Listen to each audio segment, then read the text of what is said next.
My absolute favorite things are crochet and books. And so what I'm going to be doing is crocheting a classic, To Kill a Mockingbird.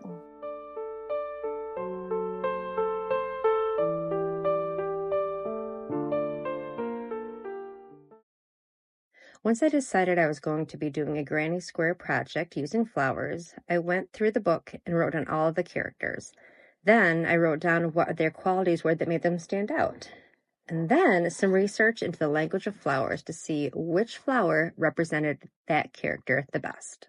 When I read this book, of course, there were a couple flowers that jumped out right away, like Mayella Ewell and her red geraniums, which were the mystery to Maycomb, why no one was quite sure how she was able to achieve this beauty in such terrible conditions. One corner of the yard, though, bewildered Maycomb.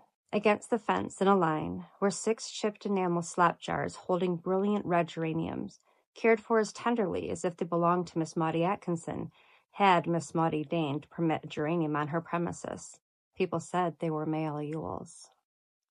The red geranium means love and passion, but it also in the Victorian times could have meant stupidity, which feels terrible to say, but since this book takes place in the early 1900s, in a way it really does embody Mayella. She was uneducated.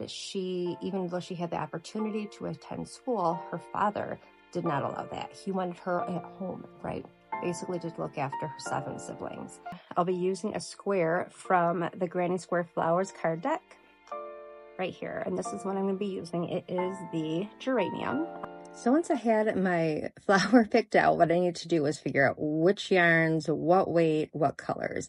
So I settled on a butter yellow center and then some reds in 2 different colors. I wanted to have some depth and not just be like just one solid red. And then I used the green for the leaves on the outside. I think I'll be framing this entire project with a creamy off-white yarn because I'm going to be using quite a bit of white for the camellias and for some white daisies. So for right now, though, my focus is on Mayella's red geranium. I decided on 100% cotton and a size worsted weight, and I used a size 4.5 hook. All right, so here she is, Mayella's red geranium. Stick with me, subscribe and like, because I'll be working on other squares the rest of this week.